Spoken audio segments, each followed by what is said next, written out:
Muy buenos días a todos. Hoy es viernes, día 5 de julio.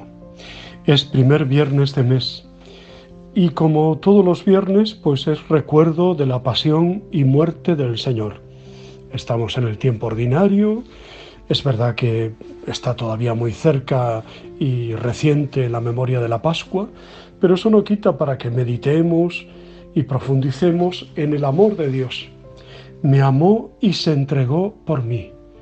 Que mirando a la cruz nosotros también nos movamos a querer más al Señor y aceptar como realmente reparador pues el sufrimiento que nos pueda llegar, sea sufrimiento físico, de enfermedad, sea moral, sea psicológico, sea del ambiente, sea de comunidad, de las personas con las que vivimos, completando, como dice San Pablo, lo que falta a la pasión de Cristo, no porque Jesús haya dejado su pasión incompleta, sino porque ha querido unirnos a todos nosotros en esa misión, ¿no?, redentora.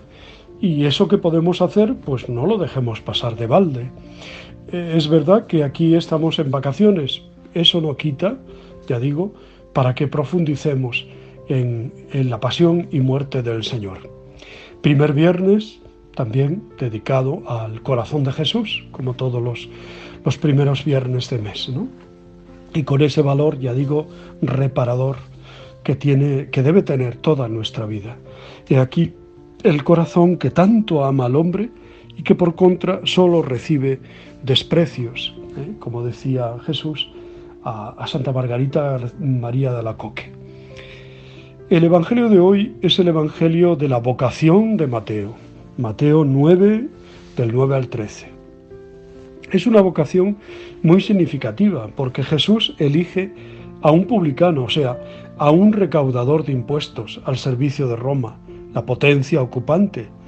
Y como todos los publicanos, pues, tenían mala fama porque se aprovechaban del pueblo. Encima eran judíos, pero colaboraban con la potencia ocupante. Sin embargo, Jesús le da un voto de confianza, sin pedirle confesiones públicas de conversión. Simplemente pasó y le dijo: sígueme. Y dice el texto, él se levantó y lo siguió. Ese diálogo tan elemental, ¿no? Sígueme y ya está, ¿no? Qué fuerza tuvo que tener aquella mirada y esas palabras, ¿no?, de convicción para Mateo, ¿no? Pero eso, Jesús le da un voto de confianza. Mateo le sigue con presteza, dejándolo todo, y le ofrece en su casa una buena comida, a la que también invita a otros publicanos, con escándalo de los buenos, ¿no?, de esos buenos o puros o santos, entre comillas, ¿no?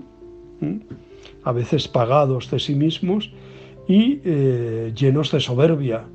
Y se creen los poseedores del amor de Dios y por tanto que ellos tienen la llave que abre y que cierra, ¿no?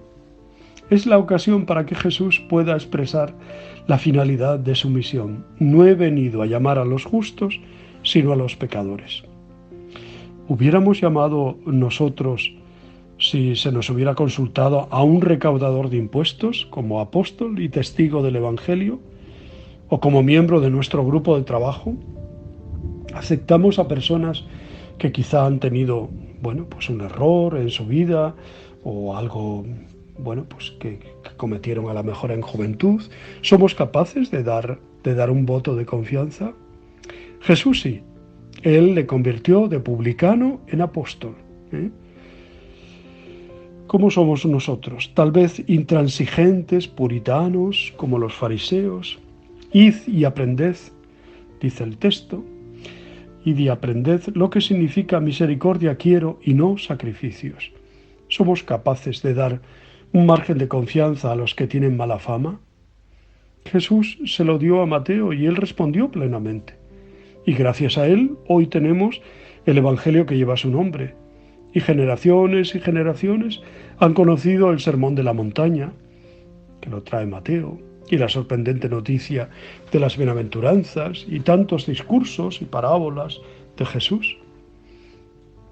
Contemplando el ejemplo de Mateo, podemos preguntarnos ante todo si nosotros seguimos a Jesús con la misma prontitud que Él.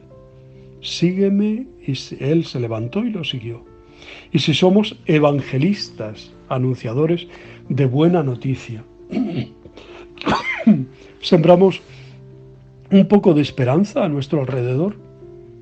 San Mateo se propuso demostrar que en Jesús se cumplían las promesas del Antiguo Testamento. Mateo invitó a comer a Jesús. Nosotros no le invitamos, al revés, somos invitados por Él a participar de la Eucaristía, que es su cuerpo y su sangre como alimento para nuestra vida, ¿no? Tenemos más suerte que Mateo. ¿La sabemos aprovechar? Ojalá que nosotros seamos personas que ofrecen, que tienden puentes, que quitan hierro a las cosas, que son capaces de perdonar, que son capaces de aprender, ¿no?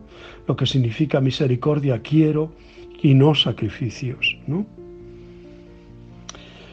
Perdona, Señor, mis prejuicios y cuantas veces juzgo a las personas e incluso les pongo una cruz y raya y no me relaciono con ellas. Eso no puede ser, ¿no? Hoy celebra la Iglesia la memoria de San Antonio María Zaccaria, sacerdote y fundador. Este joven sacerdote que murió, muy joven, sí que se cumplió en él aquella frase del libro de la sabiduría. Vivió muy poco tiempo, pero hizo obras como si hubiera tenido una vida muy larga. Nació en Cremona, en Italia, en 1502. Quedó huérfano de padre cuando tenía muy pocos años. Su madre, viuda a los 18. Renunció a nuevos matrimonios que se le ofrecían con tal de dedicarse totalmente a la educación de su hijo, y los resultados que obtuvo fueron admirables. Este estudió medicina en la Universidad de Padua y allí supo cuidarse muy bien para huir de las juergas universitarias y así conservar la virtud de la castidad. Desde joven renunció a los vestidos elegantes, costosos, vistió siempre como la gente pobre y el dinero que ahorraba con esto lo repartía entre los más necesitados.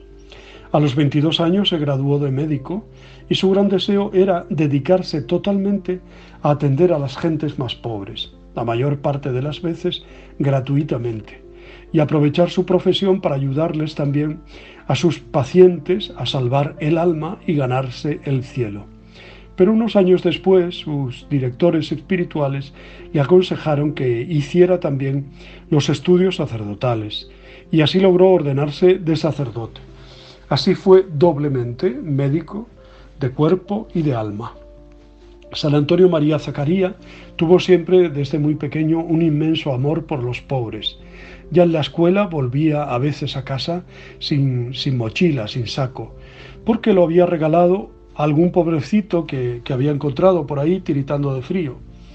Y a veces, pues eso, su propio abrigo. Durante sus años de profesión, de profesional, médico y sacerdote, todo lo que consigue lo reparte entre los más necesitados.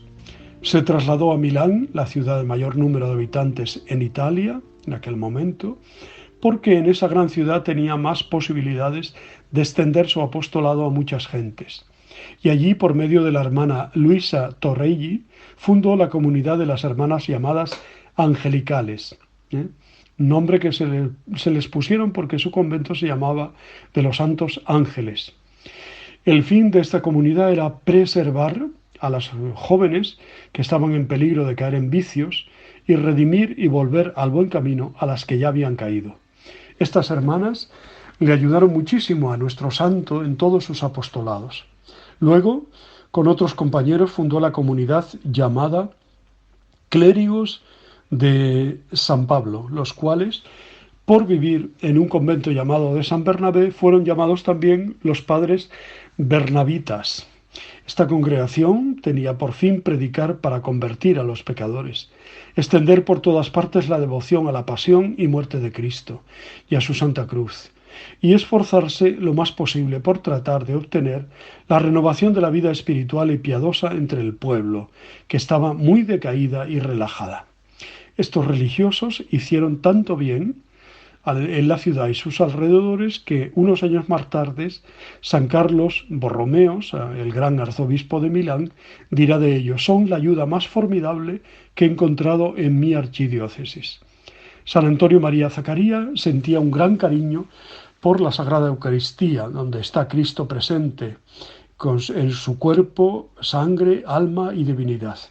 Por eso propagó por todas partes la devoción de las 40 horas, que consiste en dedicarle 3 días cada año, en cada templo, a honrar solemnemente a la Santísima Eucaristía con rezos, cantos y otros actos solemnes de culto. Otra de sus grandes devociones era la pasión y muerte de Cristo. Cada viernes a las 3 de la tarde hacía sonar las campanas para recordar a la gente que esa hora había muerto nuestro Señor. Siempre llevaba una imagen de Cristo crucificado y se esmeraba por hacer que sus oyentes meditaran en los sufrimientos de Jesús en la pasión, en su pasión, muerte y en su resurrección. Una tercera devoción que le acompañó en sus años de sacerdocio fue el enorme entusiasmo por las cartas de San Pablo. Su lectura le emocionaba hasta el extremo y de ellas predicaba, y a sus discípulos les insistía en que leyeran tan preciosas cartas frecuentemente. A nuestro santo le correspondió vivir en los tiempos difíciles en los que en Alemania el falso reformador Lutero proclamaba una falsa reforma en la religión.